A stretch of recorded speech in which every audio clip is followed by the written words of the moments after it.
The grand amphitheater of the Galactic Concordat glittered like a sea of stars, its crystalline architecture designed to impress representatives from 100 different worlds. Nora Sullivan, Earth's senior diplomat to the Concordat, adjusted her formal blue uniform and suppressed a yawn. After 5 years representing humanity in these endless negotiations, she'd grown weary of the political posturing. "Ambassador Sullivan, your attention seems to be wandering," whispered her aide, Thomas, a young diplomat still excited by alien politics. "Just calculating how many more speeches before we reach the buffet," Nora replied with a wry smile. At 43, she'd earned her reputation for straight talk and pragmatism, traits that had initially shocked the more formal species of the Concordat, but eventually won their respect. The speaker, a gaseous entity contained in an ornate hovering sphere, finished its dissertation on trade regulations. Next to ascend the crystalline podium was Ambassador Xerax, representative of the Verosian Confederation. The tall, elegant alien had indigo skin that seemed to shimmer under the lights, with rigid crest-like structures forming a natural crown around their elongated head.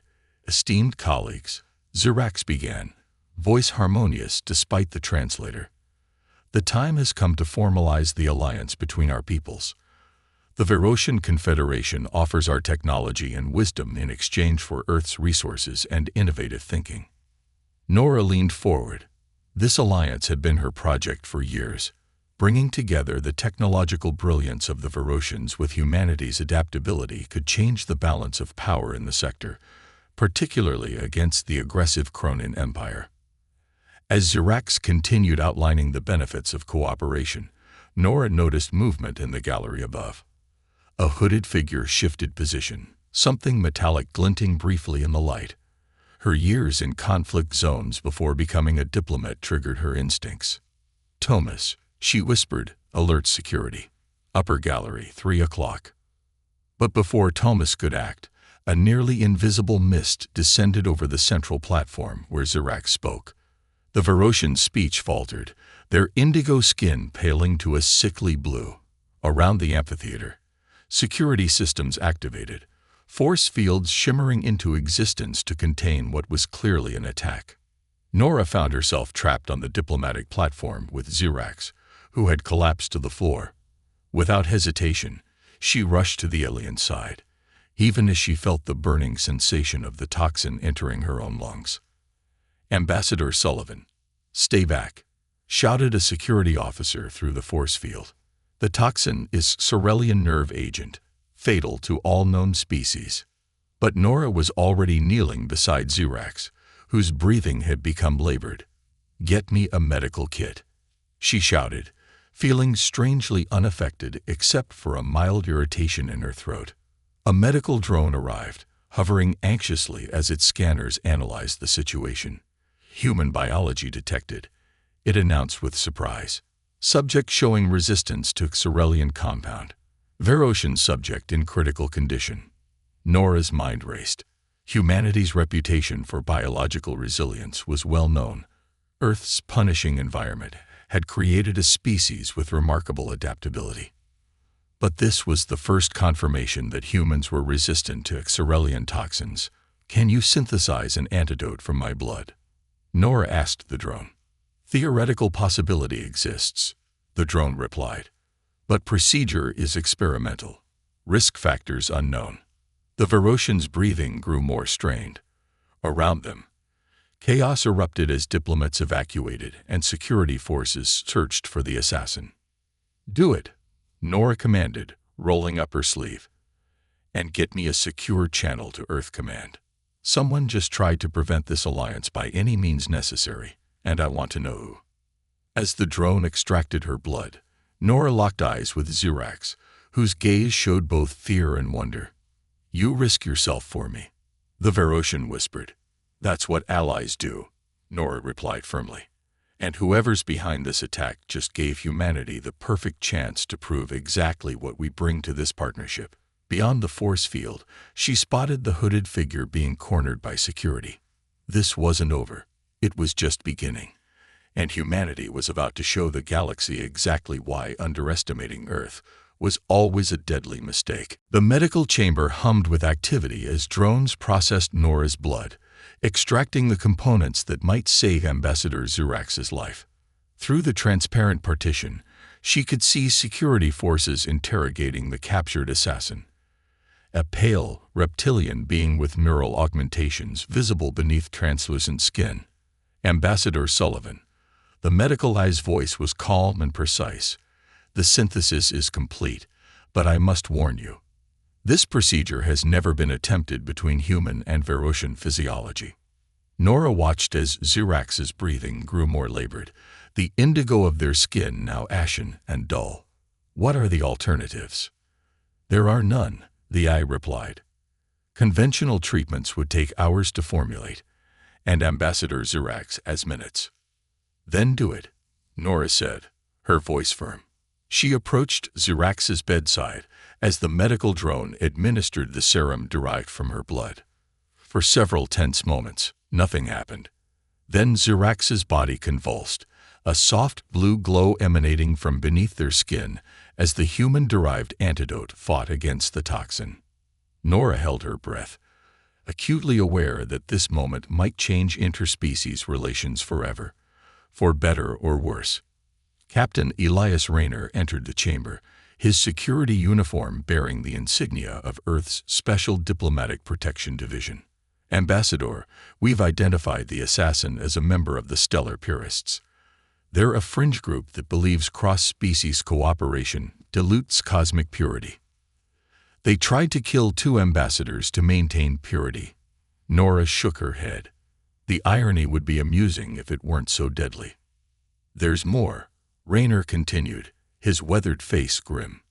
Initial interrogation suggests this was coordinated with elements inside both our governments. Someone powerful doesn't want this alliance to happen. Before Nora could respond, Zurax gasped, their eyes snapping open. The Verosian's gaze found Nora immediately, filled with confusion, wonder, and something else. A profound realization. Your blood, Zurax whispered, their translator struggling to convey the complexity of emotion. It flows within me now. I can feel it, fighting, adapting. Nora stepped closer. How do you feel? Changed, Zurax replied, slowly sitting up despite the medical drone's protests. The toxin is neutralizing, but there's more. My system is learning from yours. Captain Rayner moved protectively toward Nora, his hand instinctively near his sidearm. Is that dangerous? Zurax looked at their own hands, where the indigo color was returning, but with a subtle iridescence that hadn't been there before. Not dangerous. Evolutionary. Your species' adaptability. It's not just biological. It's fundamental to who you are. Nora's comm unit chimed with an urgent alert. The station's security had intercepted communications revealing that the assassination attempt was merely the opening move. The Stellar Purists had agents throughout the station, and their primary target was the treaty itself, along with anyone who supported it. We need to move, Rayner said, checking his tactical display. This medical chamber is too exposed. Ambassador Zurax needs rest. The medical AI protested. What I need, Zurax said, standing with surprising steadiness, is to ensure our alliance survives. This attack has only strengthened my conviction that our peoples must work together. As they prepared to leave, the lights throughout the station flickered and security alarms blared. The assassin, despite being in custody, had activated some kind of signal device. They're initiating a full-scale attack, Rayner said, drawing his sidearm, and checking the corridor. We have multiple hostiles converging on this section. Nora helped Zurax toward the exit, noticing how the Verosian moved with increasing confidence. I'm open to suggestions, Captain. Rayner's expression hardened. The diplomatic shuttles are in Bay 4, but we have to cross 3 sectors potentially compromised by hostiles. There's another option, Zurax said, their voice stronger now. My people maintain a secure communications hub in the southern quadrant. If we can reach it, we can alert both our governments and coordinate a response. Nora nodded. Lead the way, Ambassador. As they moved through the corridors, avoiding the main thoroughfares, Nora noticed Zirax studying her with fascination. "Your blood," the Verosian said quietly. "It carries memory, cellular knowledge of survival against impossible odds. Your species evolved on a world that tried to kill you daily, and instead of perishing, you thrived." "Earth can be harsh," Nora admitted, "but it taught us resilience." "More than resilience," Zirax replied. "It taught you adaptation. The purists fear this above all, that humanity will change the cosmic order not through conquest, but through connection. They searched for the word, symbiosis. An explosion rocked the station, cutting off their path forward. Captain Rayner quickly assessed the situation. "They're hurting us." This was planned thoroughly. Nora's eyes narrowed as she helped Zirax take cover. "Then it's time we stop reacting and start thinking like humans." "Meaning?" Zirax asked. Nora smiled grimly. "Meaning we do what humanity does best. We adapt, we improvise, and we overcome. The purists expect us to follow protocol. Let's show them why that's a mistake when dealing with Earth." In that moment, as alarms blared and danger closed in from all sides, an understanding passed between human and Verosian, not just as allies of convenience, but as species discovering their complementary strengths. Whatever the stellar purists had planned, they had unwittingly created exactly what they feared most: a bond forged in crisis that would not be easily broken. Smoke billowed through the corridor as Nora, Zirax, and Captain Rayner navigated the damaged station. Emergency lighting cast everything in a red glow, making the station feel more like a battlefield than a diplomatic hub. "The maintenance tunnels," Rayner suggested, pulling aside a panel in the wall. "Used by service droids. It's our best chance of moving undetected." Nora helped Zirax into the narrow passage. Despite the Verosians' rapid recovery, the ambassadors still moved with caution, their tall frame awkward in the human-sized crawlspace. "Your species builds escape routes into everything," Zirax observed, their voice carrying a note of admiration. "We've learned to expect the unexpected," Nora replied, following behind. "It's not paranoia if the universe really is trying to kill you." As they crawled through the station's hidden arteries, Rayner's tactical display showed purist forces establishing control of key sectors. What had begun as an assassination attempt was evolving into a full station takeover. "This is beyond a fringe group's capabilities," Rayner muttered, studying the patterns. "They have military-grade weaponry and tactical training." Zirax's breath caught. "The Cronin Empire. They've been opposing our alliance from the beginning. They must be supporting the purists." Nora's mind raced. If the Cronin are involved, this isn't just about our alliance. It's about preventing any cooperation between spacefaring species. They want to keep us all isolated, easier to conquer individually. They emerged from the maintenance tunnel into a secondary communication center. Zirax immediately moved to the console, fingers dancing across the alien interface. "I can access the secure Verosian channel from here," they explained, "but the purists have implemented a signal-dampening field. We'll need to boost the transmission." Rayner examined the equipment. "These systems weren't designed to punch through that kind of interference." "Then we redesigned them," Nora said, her diplomatic training giving way to the problem-solving instincts that had helped humanity survive. "Captain, your tactical systems have enhanced transmission capabilities, correct?" "Yes, but they're encrypted for Earth forces only. Integrating them with Verosian tech could compromise." "Could save both our species," Nora interrupted. "Sometimes the rules need to bend before they break us." As Rayner reluctantly began disconnecting components from his tactical gear, Zirax watched with growing fascination. "Your approach is unorthodox.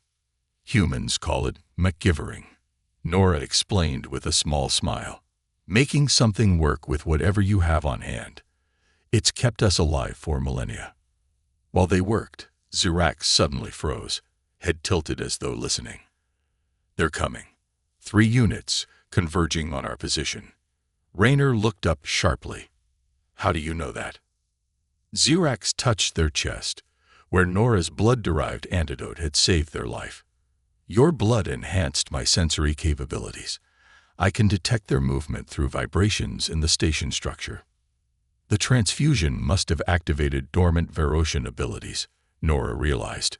Our physiologies are complementing each other. Less talking, more McGivering, Raynor urged, connecting the final components.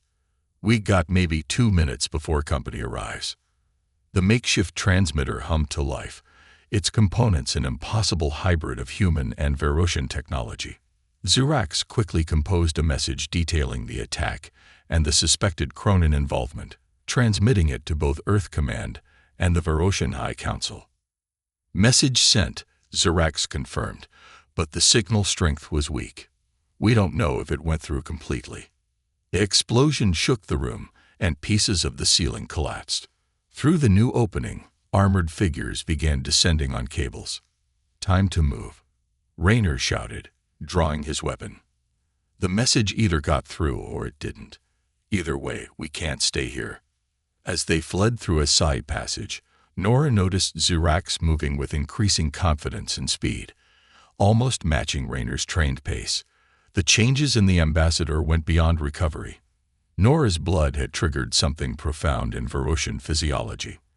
They reached a junction where the station's layout opened into a vast atrium, the central plaza connecting all sectors. It was crawling with purist forces. "We're trapped," Raynor muttered, assessing their tactical options and finding none favorable. Xerax's eyes narrowed, scanning the space with enhanced perception. Not trapped. They've left the environmental controls unguarded. The ambassador pointed to a maintenance ladder leading to a control booth above the plaza. "What good does that do us?" Raynor asked. Nora understood immediately. Verosians evolved in high-pressure environments.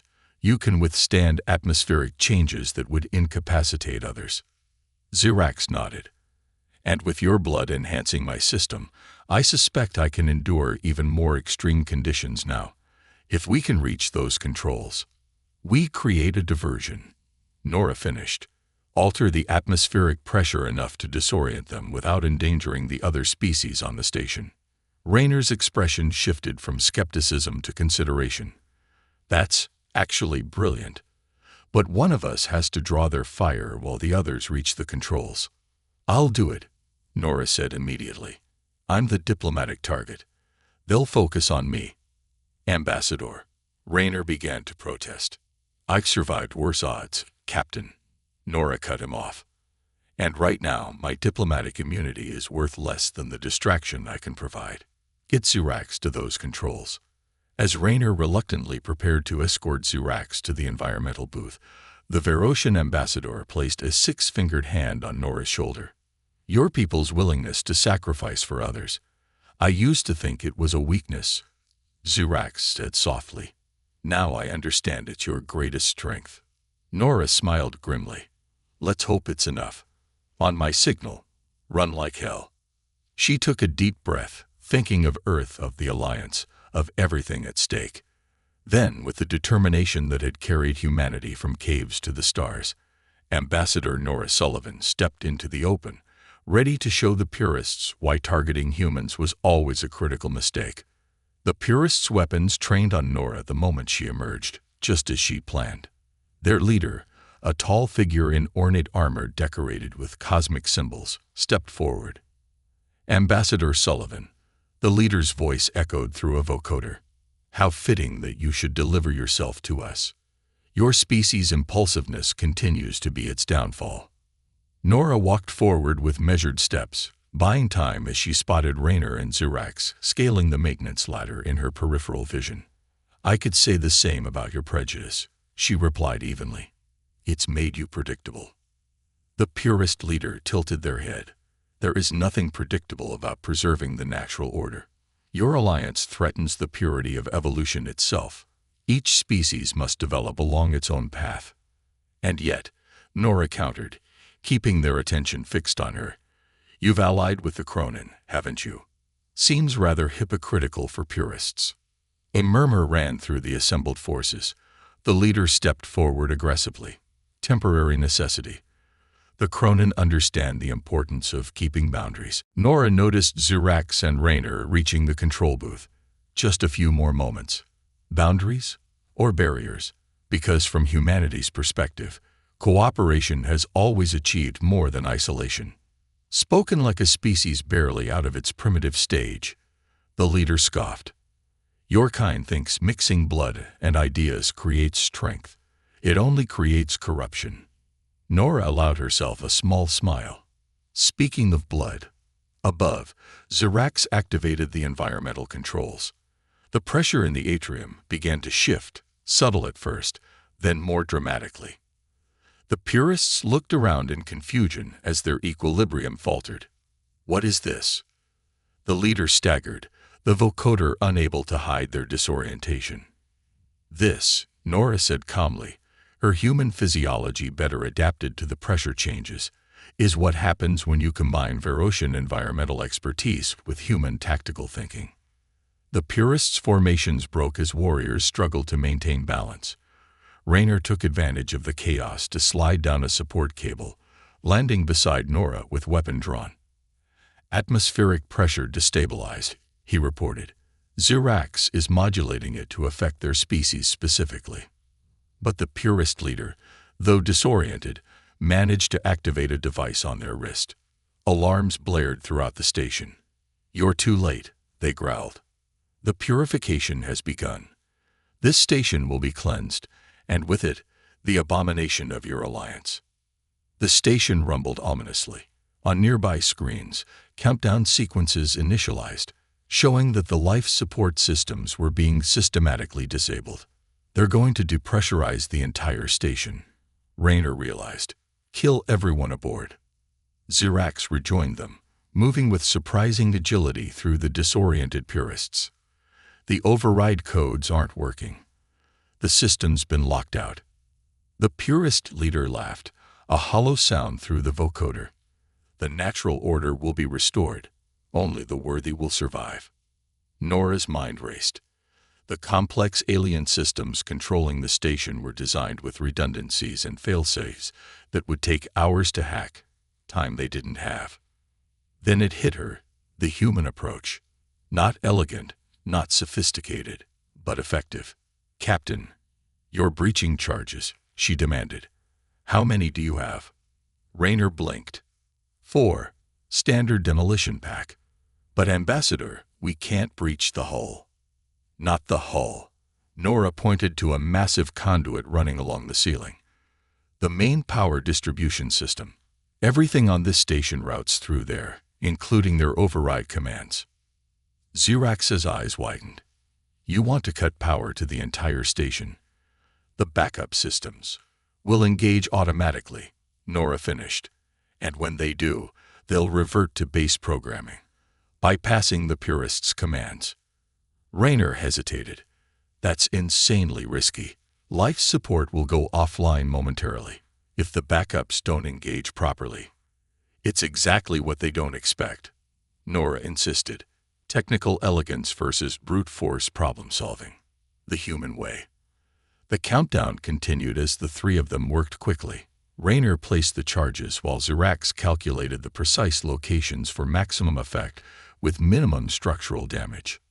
Nora kept the increasingly recovered purists at bay, using debris and her own diplomatic security training. When the charges were set, they took cover behind a reinforced security barrier. 3 seconds of darkness, Nora warned. That's all we'll have before either the backups restore power or we all die, Raynor finished grimly. Just another day working with humans. Zirax placed a hand on each of their shoulders. Your species' capacity to embrace chaos continues to astonish me. Let us hope it serves us well today. Raynor activated the detonator. The explosion wasn't loud, more of a sharp crack followed by a cascade of electrical failures. The station plunged into darkness as all systems went offline. For 3 heart-stopping seconds, the only sound was the collective gasp of hundreds of beings as emergency respirators activated. Then, one by one, lights flickered back on. The environmental systems hummed to life, resetting to their default parameters. The countdown screens remained dark. It worked. Zirax breathed, wonderment in their voice. Your solution was inelegant, Nora suggested. Perfect, Zirax finished. Perfectly human. As station security forces finally broke through to secure the atrium, apprehending the disoriented purists, Nora, Zirax, and Raynor stood together, representatives of what cooperation between species could achieve. The purist leader, now in restraints, glared at them with contempt. This changes nothing. The natural order. The natural order, Nora interrupted, is adaptation. It's change. And today proves that when species work together, we adapt faster and better than we ever could alone. Your Cronin allies miscalculated, Zirax added. They believed supporting extremists would prevent our alliance. Instead, they've guaranteed it.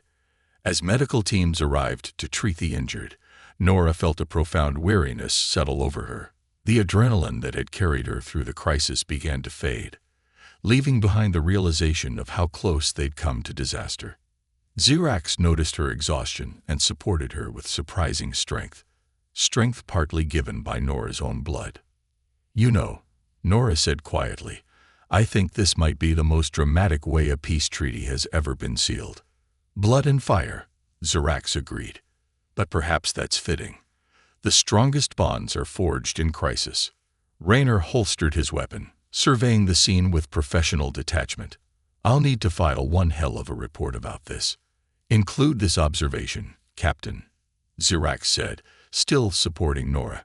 The purists feared human adaptability would change the galaxy.